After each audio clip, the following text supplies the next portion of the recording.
Hello दोस्तों, मैं इंद्र प्रताप सिंह आप सभी का स्टडी विद कॉन्सेप्ट में हार्दिक स्वागत अभिनंदन करता हूं। दोस्तों, आज की क्लास जो है कि हम लोग एक शेर के साथ स्टार्ट करते हैं, एक लाइन के साथ स्टार्ट करते हैं जो आपके लिए मैसेज का भी काम करेगा। सुनिएगा, गौर करिएगा। मुझे जिंदगी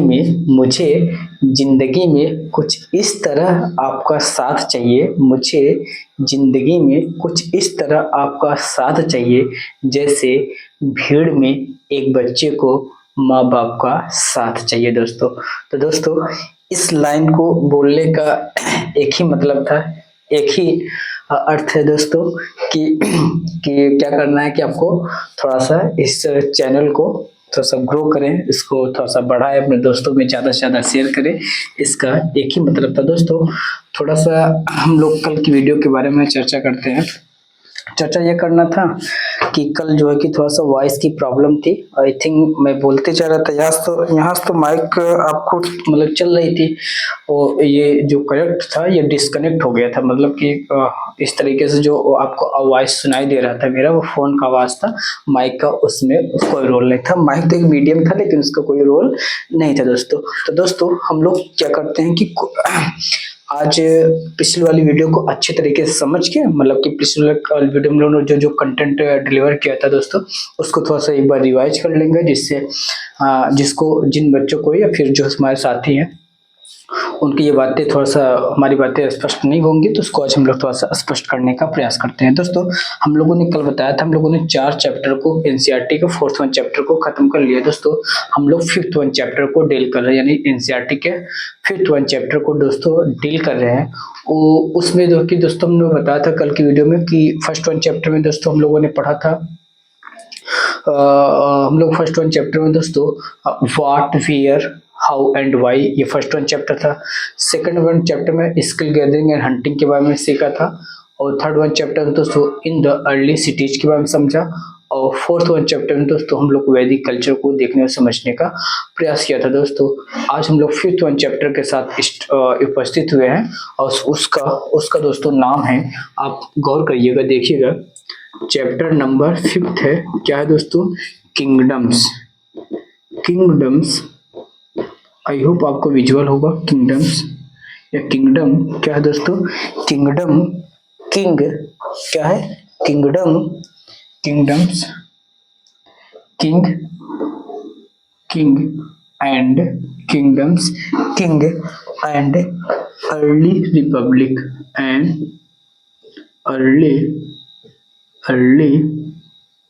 रिपब्लिक दोस्तों, हम लोग क्या करते हैं, 1 by 1 शब्द को समझते हैं दोस्तों। किंगडम का मतलब होता है किंगडम का मतलब होता है दोस्तों राज्य या स्टेट कह लीजिए, ठीक है, या एक तरीके से जोग्राफिकल स्टेट कह लीजिए दोस्तों। किंग का मतलब होता है राजा, या फिर कह लीजिए रूलर।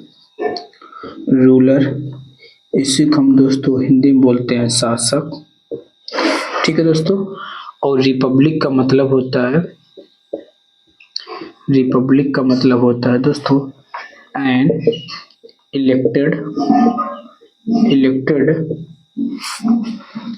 पर्सन। अब ये पर्सन जो है कि राजा भी हो सकता है, मंत्री भी हो सकता है, और प्रधान भी हो सकता है, प्राइम मिनिस्टर भी हो सकता है, और क्या हो सकता है दोस्तों आपका कोई इलेक्टेड पर्सन होगा, वो किसी भी पोस्ट जिस नाम से हम लोग जाने, ठीक है। तो दोस्तों, हम लोग क्या करते हैं कि लास्ट 1 वीडियो को थोड़ा सा एक बार कुछ मिनटों में रिवाइज करेंगे, उससे के बारे में हम लोग थोड़ा सा देखने और समझने का प्रयास करते हैं। तो दोस्तों, किंगडम का मतलब होता है राज्य या स्टेट। दोस्तों, हम लोगों ने कल ये समझा था कि how to define a kingdoms, यानी कोई भी राजा अपने राज्य को कैसे निर्धारित करता था। दोस्तों, हम लोगों ने कल जो है कि 4 यज्ञ के बारे में देखा था। फर्स्ट हम लोगों ने बताया था राजसूय यज्ञ होता था, राजा यानी राजसूय यज्ञ, जब राजा बन जाता है राजसूय यज्ञ, ठीक है। जब अपने बाउंड्री को डिफाइन करने के लिए दोस्तों अच्छा इसको राजा को एक विशेष प्रकार के वाजपेयी यानी एक विशेष प्रकार का दोस्तों एक विशेष प्रकार के रस को पिलाया जाता है, जिससे जो राजा अपने आप को और भीड़ से थोड़ा सा अलग सामर्थ्यवान और पोटेंशियल अपना कैपेसिटी अलग डेवलप करने के लिए ऐसे एक सिंबॉलिक के लिए एक यज्ञ कराया जाता था, जिसको हम लोग वाजपेयी यज्ञ के नाम से जानते थे। और थर्ड वन दोस्तों आपका अश्वमेध यज्ञ था दोस्तों। यही आपका अश्वमेध जो यज्ञ था दोस्तों, यही आपका जो कि आपको किसी भी राज्य को किसी भी राजा के उस राज्य के बाउंड्री को डिफाइन करता था। यानी हमने कहा था 100 यानी 400 घोड़े या फिर 100 घोड़े को एक साथ छोड़ दिया जाता था, उसके पीछे कुछ सैनिकों को भी लगा दिया जाता था। उसके बाद क्या होता था, जो भी राजा इस घोड़े को पकड़ता था, इसका मतलब होता है वो राज्य जो है कि उस राजा जिसके द्वारा घोड़ा छोड़ा गया है वो उस राज्य से लड़ने या बैटल करने या लड़ाई करने के लिए तैयार है। अब वो उसमें फिर लड़ाई होती थी, जो जीत जाता था उसका वो पूरा साम्राज्य हड़प लिया करता था। और उसके बाद जिस राजा को हड़प मतलब कि जिसको वो हराता था वो उसका क्या हो जाता, सब ऑर्डिनेट हो जाता था। और उसके बाद जब यज्ञ कराते थे तो वह राजा उस यज्ञ में उपस्थित हुआ करता था, मतलब कि उसके एज ए सबऑर्डिनेट, मतलब अब वो इसके नीचे है, उसका ऊपर मालिक उसका राजा वो कहलाएगा जो बैटल में उसको हराया है दोस्तों। ये सारी बातें दोस्तों हम लोगों ने कल बताया था दोस्तों। और हम लोगों ने बताया था अच्छा अश्वमेध के बाद दोस्तों एक यज्ञ के बारे में और हमने चर्चा किया था। उस यज्ञ का यह नाम था दोस्तों पुरुष मेध यज्ञ। कौन सा? पुरुष मेध यज्ञ को दोस्तों YAZN लिखते हैं, YAZN लिखते हैं यानी यज्ञ लिखते हैं दोस्तों। ये सारी बातें। और दोस्तों हम लोगों ने क्या बताया था, दोस्तों वर्ड के मतलब बताया था। वर्ड का क्या मतलब? वर्ड का मतलब दोस्तों, वर्ड का मतलब यहाँ पे रंग होता है, और जो है कि इन रंगों के आधार पे वर्ड का मतलब एक रंग होता है। लेकिन जो दोस्तों ऋग्वेद में जो वर्ड का जो सबसे पहले साक्ष्य मिलता है 10वीं मंडल मिलता है। कहाँ दोस्तों? 10वीं मंडल के पुरुष सूक्त में मिलता है। कहाँ से? कहाँ पे? पुरुष सूक्त में मिलता है। पुरुष सूक्त किस में है? 10वें मंडल में है। और दोस्तों यहीं पे जो दोस्तों 3 प्रकार के यानी बकवास इसको कह लीजिए। बकवास, बी फॉर ब्राह्मण, के for Kshatriya, we for Vysya, S for शूद्र। ये आपको विजुअल हो बकवास, जो आज के समय में इसको कोई महत्व नहीं है, इसलिए दोस्तों इसको बकवास भी कह करके पुकारते हैं। यानी इसका कोई भी रेशनल नहीं है, इसका कोई लॉजिक नहीं है। लेकिन ऋग्वेद में जो है कि on the basis of skill या on the basis of responsibility, जिम्मेदारियों के तौर पे जो वेद को जपने का कार्य करता था, वेदों को पढ़ने और पढ़ाने का कार्य करता था, उसको ब्राह्मण कहा। एक ही परिवार में हो सकता है। और जो है कि जैसे मान लेते एक परिवार में 4 बच्चे हैं तो हो सकता है कोई एक वेद का काम करता हो, वेद को पठन पाठन का कार्य करता होगा, दूसरा क्या होगा अपने परिवार के रक्षा के लिए जो है कि अपना लड़ाई स्किल सीखता होगा। और वैसे मतलब एक आदमी की पूरी जिम्मेदारी हुआ करती थी पूरे परिवार को भरण पोषण, ट्रेड एंड कॉमर्स, फसलों को उगाना, उसको बेचना, जिससे सभी प्रकार के लोगों को खाना पीने एक अच्छी जिंदगी सब कुछ मिल पाए। शूद्र का मतलब होता है दोस्तों जो इन चारों को सेवा, मतलब कि इन सारे को बैलेंस बनाए रखने के लिए इनको सर्विस प्रोवाइड करता था। यानी जो जैसे शूद्र का मतलब समझिए कि जैसे हमारा पैर हुआ, पैर क्या करता है? पूरे शरीर को बैलेंस बनाए रखने, पूरे शरीर को संभालता है ना, तो वही उसका सर्विस प्रोवाइड करने का कार्य करता था। वो क्या होता था? शूद्र होता था दोस्तों। इस प्रकार से हम लोगों ने, लेकिन जैसे जैसे इस बार हम लोग ये बातों को लास्ट वीडियो हम लोगों ने चर्चा किया था दोस्तों। और दूसरी बात दोस्तों, हम लोगों ने ये भी बताने और समझाने का प्रयास किया था कि जो शूद्र होता, अच्छा हम ये बता जैसे जैसे लेटर वेट पीरियड होता है, अभी जैसे जनपद या महाजनपद पीरियड आता है दोस्तों, इस प्रकार से रिजिडिटी जो दोस्तों बढ़ती जाए, दृढ़ता है, जो दृढ़ता है वो बढ़ता जाता है। और दूसरी बात क्या होता है कि ये धीरे धीरे जो on the basis of skill था दोस्तों, on the basis of responsibility था, on the basis of accountability था, वो दोस्तों धीरे धीरे बाय बर्थ यानी जन्म के सिद्ध अधिकार के रूप में ऐसे इसको समझने जाने लगा दोस्तों। यानी आपका जन्म अगर शुद्ध के रूप में हुआ है, शुद्ध परिवार में हुआ है, यानी मान लेते हैं किसी के पिताजी हो सकता है एक ही हो सकता है, 4 भाई रहे होंगे, देखिए जैसे चारों भाई अलग हो गए होंगे। अब शुद्ध के परिवार जो लड़का हुआ करता अब वो फिर ब्राह्मण नहीं हो सकता। तो इस प्रकार से वो सारे का हो सकता है उसके पास स्किल हो, उसके पोटेंशियल हो, उसके पास कैपेसिटी हो, उसके बाद वो सारी एक और मतलब कि शारीरिक क्षमता को छतरी भी काम कर सकता है। लेकिन वो बाय बर्थ अगर भाई शूद्र के उसके पिताजी शूद्र का काम क्यों करते थे तब वो शूद्र ही कहलाएगा। इस प्रकार से चीजें डिवाइड होने लगी। और हमने ये बताया था वुमेन का क्या कंडीशन, धीरे धीरे वुमेन मतलब कि उनकी जो पावर होता है, उनकी राइट था वो भी डिग्रेड होने लगा था। मतलब कि ऋग्वेद में जैसा कुछ था उस प्रकार से उसे देखने को नहीं मिलता है दोस्तों। ये सब दोस्तों हम लोगों ने कल चर्चा किया था और ये सारी बातें हम लोगों ने कल बेहतरीन तरीके से समझा था दोस्तों। और उसके बाद हम लोगों ने जनपद के बारे में बताया था कि जनपद कैसे बना है। यानी हम लोगों ने बताया था दोस्तों जो जनपद जो है कि आपको 20 जन कुल या कुल ग्राम 20 जन से आपको क्या एक लाइन याद रखेंगे। ये आपको यूपी पीसीएस में लास्ट ईयर पूछा था, देखो आर में पूछा था दोस्तों। विश्व कुल ग्राम 20 जन क्या होता है, सॉरी क्या ही बोल रहा हूँ, कुल ग्राम 20 जन होता है। क्या होता है दोस्तों, कुल होता है, कुल यानी कई परिवार को मिलकर के एक जो है कि आपका ग्राम बनता है।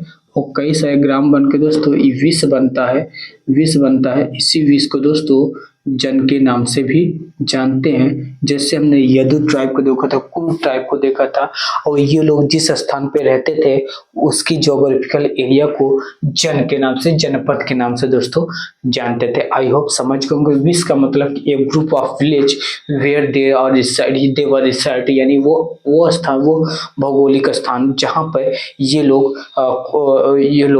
निवास करते थे दोस्तों। उस भौगोलिक इकाई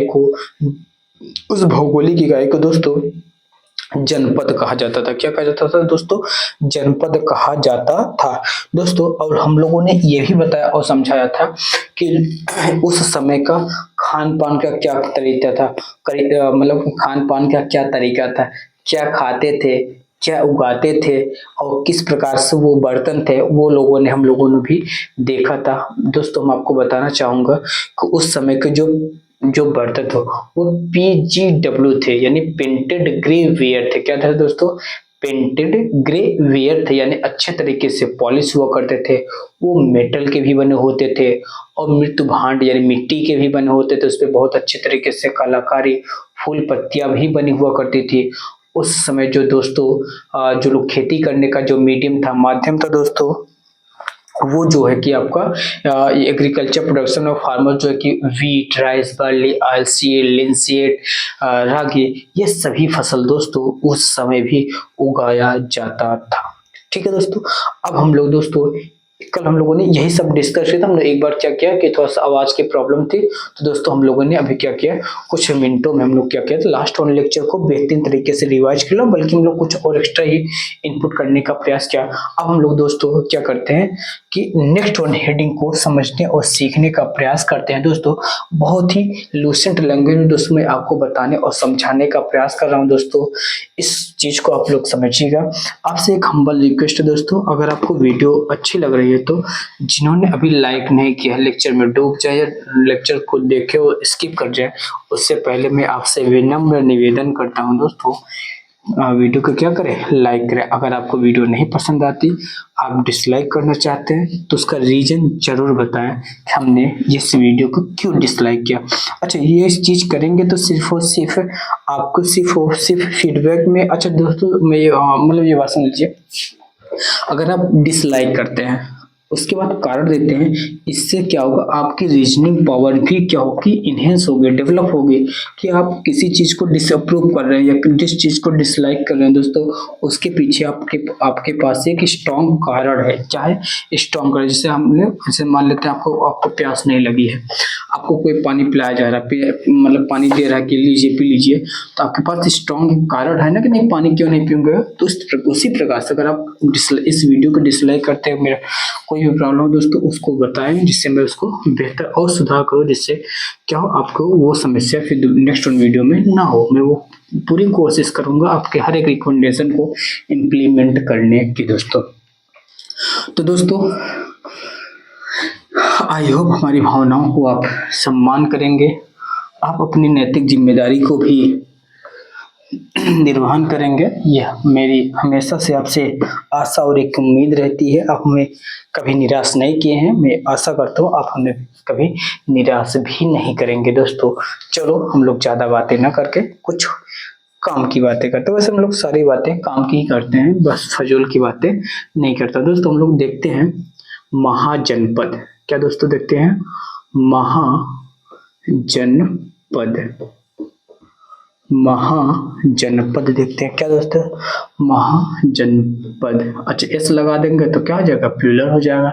यानी हम लोग बहुत से महाजनपद को देखने और समझने का प्रयास करते हैं दोस्तों। हम लोग क्या करते हैं कुछ मिनट में क्या करते हैं, पूरे जनपद को यही एक अपने भारत के डायग्राम में जो है कि समझने का प्रयास करते हैं दोस्तों। ऐसे मैं बनाता हूँ और मैं जो है कि एक भारत के मैप को भी बनाने का प्रयास करता हूँ दोस्तों। ये आपका भारत का मैप है, ठीक है, ठीक, ये आपका भारत का मैप है, आपको विजुअल होगी, इसमें किसी प्रकार कोई समस्या नहीं होगी दोस्तों, बिल्कुल क्लियर है, आपको बहुत स्पष्ट तरीके से दिख रहा है दोस्तों। फर्स्ट ऑफ ऑल हम लोग एक महाजनपद को डिनोट करते हैं जो बहुत ही पावरफुल हुआ करता था उस समय, इस वाले रीजन में था दोस्तों, उसका नाम था मगध। क्या नाम था दोस्तों, यहाँ पे एक जो है कि हुआ करता था, एक महाजनपद हुआ करता था, उसका नाम था दोस्तों मगध। क्या था दोस्तों, मगध। हम लोगों दोस्तों जैसे आपका एक गंगा रिवर, मतलब ये एक गंगा रिवर आपका फ्लो कर रही है, क्या कर रही है, गंगा रिवर आपकी, ये गंगा रिवर है दोस्तों, ये क्या है आपकी गंगा रिवर है, ठीक है, ये आपकी गंगा रिवर दोस्तों।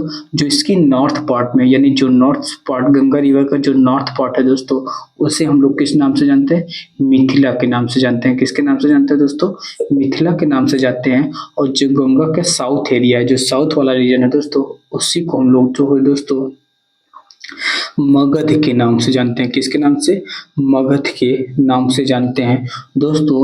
मगध अगर हम लोग समझेंगे बताएंगे आपको कि मगध महाजनपद सभी महाजनपदों में क्यों इतना पावरफुल हुआ, जहां से ये महाजनपद वही एक रीजन है जहां से 4 डायनेस्टी के बाद जो कि मौर्य साम्राज्य का दोस्तों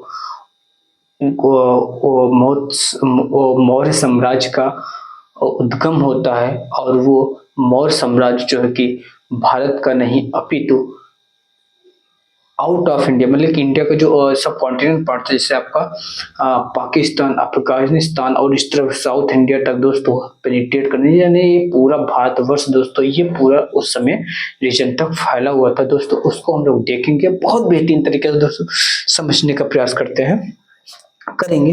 तो दोस्तों इसके बाद थोड़ा सा यहीं आएंगे तो दोस्तों, एक अयोध्या वाला जो रीजन है, ठीक है, इसको हम लोग कोसल महाजनपद के नाम से जानते थे। क्या दोस्तों, कोसल के नाम से जानते थे, कोसल हुआ करता था। और थोड़ा सा यहाँ आ जाएंगे तो काशी महाजनपद हुआ करता था, काशी। और इलाहाबाद वाले क्षेत्र में दोस्तों एक इलाहाबाद वत्स हुआ करता था, कौन सा, वत्स दोस्तों। और यहाँ पे एक हुआ चेदी जनपद हुआ करता था, चेदी जनपद हुआ करता था, कौन सा दोस्तों, चेदी या अंग आई थिंक जानते हैं, चेदी जनपद हुआ करता दोस्तों। और यहाँ पे देखेंगे तक्षशिला महाजनपद था दोस्तों। थोड़ा सा और इधर आएंगे तो आपको एक यहाँ पे राजस्थान वाले रीजन में आपको एक जनपद देखने को मिल जाता है। इस प्रकार से दोस्तों पूरे जो है कि 16 महाजनपद थे। कितने थे दोस्तों, 16 महाजनपद हुआ करते थे, 16 महाजनपद हुआ करते थे दोस्तों। अब हम लोग दोस्तों इस जो महाजनपद थे दोस्तों, महाजनपद तो देखेंगे 1 बाय 1 करके। थोड़ा सा हम लोग क्या करते हैं, इस महाजनपद के थोड़ा सा क्या क्या क्वालिटी थी दोस्तों, उसको भी हम लोग देखने और समझने का प्रयास करेंगे दोस्तों। तो चलो हम लोग थोड़ा सा देखते हैं। पहले हम लोग क्या करते हैं, महाजनपद लिख लेते हैं, उसकी सारी राजधानी को लिखते हैं, उसके बाद हम लोग क्या करेंगे, उसकी क्वालिटीज यानी उसकी जो विशेषताएं हैं उसको हम लोग समझने का प्रयास करते हैं दोस्तों। तो दोस्तों अब हम लोग देखते हैं, जो 16 महाजनपद थे दोस्तों, यहाँ पे हम लोग क्या किया, पूरा नोट डाउन कर दिया दोस्तों। अब हम लोग वन बाय वन देखते हैं ये 16 महाजनपद किस रीजन में स्थित है, आज के किस क्षेत्र में है दोस्तों, और इसके जो है कि सभी राजधानी को दोस्तों हम लोग देखने और समझने का प्रयास करते हैं दोस्तों। आपको हम लोगों ने कल जनपद यानी जनपद के बारे में बताया था, लेकिन आज हम लोग को महाजनपद के यानी कुछ ऐसे क्षेत्र आपको दिखेंगे जो मतलब कि जनपद से ही महाजनपद, उसको मैं बताता हूँ, लेकिन एक बार हम लोग देख लेते हैं कौन कौन से राज्य और किस स्थान पे स्थित है दोस्तों।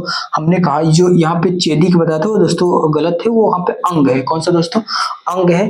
अंग की राजधानी जो है कि दोस्तों आज आपकी चंबा, यानी चंबा है, चलिए चंपापुरी, चंपा रिवर है, उसी के नाम पे जो उस स्थान का नाम चंपा पड़ा। अंग की राजधानी चंपा है, जो आपके ईस्टर्न यानी ईस्टर्न बिहार की तरफ देखेंगे वहां पे पड़ेगा दोस्तों। उसके थोड़ा सा बगल में आगे आपको मगध मिल जाएगा। उसके बाद थोड़ा सा दोस्तों यहाँ पे आपका अगर जाएगा कोसल। कोसल की राजधानी दोस्तों, दो राजधानी इसकी देखने को मिलती है दोस्तों। कोसल की राजधानी जो दोस्तों, इसकी दो राजधानी देखने को मिल जाती है, एक अवध या साकेत इसको नाम से जानते हैं, जो नॉर्थ की राजधानी थी, और इसी दोस्तों आप लोगों ने और एक नाम सुना होगा श्रावस्ती, यानी इसके दो राजधानी थी, एक नॉर्थ की राजधानी साकेत थी, इसको अवध के नाम से जाना जाता है, और दूसरा दोस्तों श्रावस्ती हुआ करती थी। उसके बाद थोड़ा सा दोस्तों आगे बढ़ेंगे, आज से प्रयागराज वाले क्षेत्र में, इलाहाबाद वाले क्षेत्र दोस्तों, यहाँ पे जो कि आपको दोस्तों एक आपका महाजनपद देखने को मिलता है, उसका नाम है वत्स राजधानी, जिसकी दोस्तों राजधानी कौशाम्बी हुआ करता था। एक जहां महाजनपद था दोस्तों काशी, जिसका वो जो कैपिटल था, जिसकी राजधानी था दोस्तों वाराणसी हुआ करती थी दोस्तों। थोड़ा सा और आगे बढ़ेंगे आज के बुंदेलखंड वाले रीजन में, तो दोस्तों वहां पे आपको एक चेदी महाजनपद मिल जाते हैं, एक चेदी महाजनपद मिल जाती है दोस्तों, जिसकी राजधानी दोस्तों कहाँ मिलती है, आपको सुक्तिमती देखने को मिलती है। कहाँ मिलती है, सुक्तिमती, और वत्स का हमने बता दिया दोस्तों। और उसके थोड़ा नीचे आएंगे दोस्तों, आपको एक चेदी के थोड़ा सा नीचे आएंगे तो दोस्तों इस रीजन में आपको आज के उज्जैनी वाले रीजन में, वहां पे दोस्तों आपको अवंती एक महाजनपद मिल जाता है, उसकी दो राजधानी हुआ करती थी। जिस तरीके से कौशल की राजधानी, उसका एक नाम था नॉर्थ, जो नॉर्थ की उत्तर की तरफ था, उसकी राजधानी जो तो वो उत्तर की तरफ एक राजधानी स्थित थी उज्जैनी था, और जो साउथ की तरफ राजधानी स्थित है उसको माहिष्मती के नाम से जाना जाता था दोस्तों। अगर पूछा जाए सबसे वेस्टर्न या वो सबसे सदर्न रीजन में कौन सा महाजनपद दोस्तों सिचुएटेड हो, आज का अस्मक था, अस्मक, जो गोदावरी रिवर पे जिसकी राजधानी पोतन या पाटन के नाम से जाना जाता। अगर ईस्टर्न पूछा जाएगा दोस्तों, अंग है, क्या है दोस्तों, अंग, जिसकी राजधानी चंपा हुआ करते थे दोस्तों। एक बात, तो उसके थोड़ा सा ऊपर जाएंगे दोस्तों, इसी मगध को ऊपर जाएंगे, लिच्छवी आपको देखने मिल जाएगी, क्या, लिच्छवी, जिसकी राजधानी दोस्तों वैशाली देखने को मिलती। कहाँ पे, वैशाली। उसके दोस्तों थोड़ा सा उसके और बगल में जाएंगे, एक वज्जी महासंघ हुआ करता था, क्या दोस्तों, वज्जी महासंघ, यानी कि एक 8 जो रिपब्लिक का यूनियन हुआ करता था, जो बहुत ही मजबूत यूनियन था दोस्तों। उसको हम लोग देखेंगे किसने तोड़ा, कैसे अपना उसने मतलब कि डिप्लोमेटिक माइंड लगाकर कैसे उसको तोड़ा गया। वज्जी को मजबूत जगह नहीं, उस समय बहुत मजबूत हुआ करता था, तो वो एक वज्जी महाजनपद हुआ करता था दोस्तों। सब आज के पाकिस्तान में जाएंगे तो कंबोज, जिसकी राजधानी हाटक हुआ करती थी, गांधार, तक्षशिला, मत्स्य, जो आज के राजस्थानी रीजन में स्थित है, मत्स्य, उसकी राजधानी विराट नगर या बैराट हुआ करती थी। मगध हमने बता दिया पाटलिपुत्र, और उसकी राजधानी एक राजगृह हुआ करती थी दोस्तों। देखेंगे पहले राजगृह से पाटलिपुत्र कैसे हुई, सारी बात हम लोग देखेंगे दोस्तों। आज के कानपुर क्षेत्र में एक महाजनपद हुआ करता था, जिसका नाम था मल्ल, जहां से कुशीनगर जो कि महात्मा बुद्ध से रिलेटेड स्थान है, वो लोग हम लोग बुद्धिज्म में खूब अच्छे से देखने समझने का प्रयास करेंगे। कौशल के बारे में बता दिए, कुरु एक महाजनपद हुआ करता था, जो आज के हस्तिनापुर हम लोग कर बताया था, ये जनपद हुआ करता था।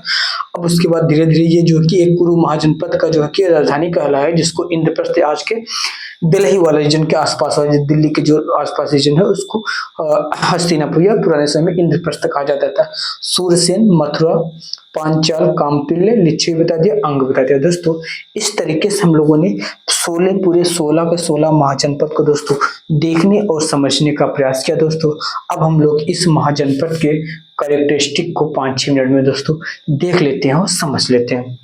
दोस्तों ध्यान से समझिएगा, ये जितने भी महाजनपद आपको इस समय यहाँ पे बोर्ड पे दिख रहे हैं। अच्छा, हम लोगों ने जो तक्षशिला कम्बोज की राजधानी दोस्तों कम्बोज वाला वो गंधार जो है कि आज के पाकिस्तान पंजाब वाले रीजन में स्थित है। कम्बोज जो है हाटक है, तक्षशिला है। और मत्स्य मैंने बता दिया, विराट आज का राजस्थान वाला, मगध बता दिया, मल्ल बता दिया, कौशल बता दिया, कौशल आज आपका अयोध्या वाला आसपास रीजन, कुरु बता दिया हस्तिनापुर यानी कि दिल्ली के आसपास, सूरसेन मथुरा के आसपास, पांचाल जो कि इसकी राजधानी काम्पिल आज के मतलब कि अपर गंगा वाला रीजन जो आपका फर्रुखाबाद वाला रीजन है दोस्तों, ये वाला वहां पे हुआ करता है। लिच्छवी वैशाली बता दिया, वज्र संघ हमने बता दिया जो गंगा से नॉर्थ साइड में स्थित है। अंग मैंने बता दिया चंपा जैसे जो आज के सबसे ईस्टर्न महाजनपद जो क्षेत्र ईस्टर्न चेदी सुक्तमती हुआ करता था, वह सारा कुछ हमने बता दिया।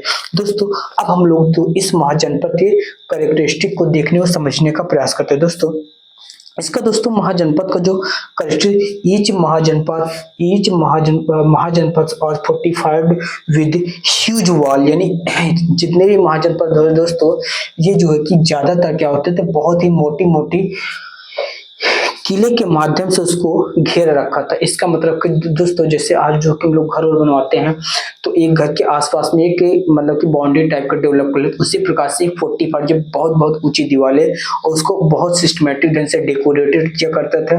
और उसको मतलब कि अच्छा इसके पीछे कारण था कि वो लोग they are afraid from the attack, यानी हो सकता है वो लोग इस बात से उनके मन में भय हुआ करता था कहीं कोई दूसरा राज्य दोस्तों उनके ऊपर अटैक यानी हमला न कर दे, इसलिए वो लोग 45 ये बहुत बहुत ऊंची ऊंची दीवारें बनाई करती थी। दोस्तों इन दीवारों से सिर्फ डर को ही नहीं रिप्रेजेंट करता है दोस्तों, ये दीवारें ये भी बताती हैं वे लोग कितना उनके पास रिसोर्सेस पावर थे, जिससे वे लोग अपने राज्य को और अपने राज्य का समग्र विकास और उसकी पोटेंशियल को डेवलप करने के लिए दोस्तों ये भी उसका एक रिप्रेजेंटेटिव था कि वो राज्य कितना मजबूत है और उसके पास कितने रिसोर्सेस है। इस तरीके से जैसे जैसे आज देखिए जिसके पास जितना पैसा होता है उतने अच्छे वो घर बनाता है। जैसे घर देखते हैं हम लोगों ने थोड़ा सा एक इंटीग्रेशन कर लेते हैं कि चलो भाई इसके पास ठीक ठाक मटेरियल होगा, माल होगा, मतलब अच्छा खासा बनाया होगा। तो इस प्रकार से दोस्तों जो महाजनपद जिसके पास ज्यादा पैम्परिंग मतलब खूब अच्छे से दीवारें होती थी, मार्केट हो करती, तो उसके बाद अच्छा इस महाजनपद के अंदर वो सभी चीजें फैसिलिटी अवेलेबल हुआ करती थी। अच्छा दोस्तों एक दूसरी बात दोस्तों मतलब कि 45 हुआ करते। अब दोस्तों जैसे जैसे हमको एक कमरे में बंद कर दिया जाए तो हमको कंट्रोल करना आसान होगा ना, या आपको एक कमरे में बंद कर दिया जाए आपको कंट्रोल आपके ऊपर शासन करना आसान होगा। उसी प्रकार से दोस्तों जब किसी राज्य के आसपास चारों तरफ से 45 यानी जब बड़ी बड़ी ऊंची ऊंची दीवारें खड़ी कर दी जाती, इसको किले घेरबंद कर दिया जाता था, उस रीजन के जो लोग हुआ करते थे उसके ऊपर शासन करना भी आसान हुआ करता था, अपने नियम कानून भी लगाना उन पे बहुत आसान हुआ करता था, क्योंकि वो लोग बच के कहीं बाहर नहीं जा पाएंगे। तो जाएंगे कहाँ, जाएंगे उस दीवार के चार दीवारी के अंदर ही रहेंगे।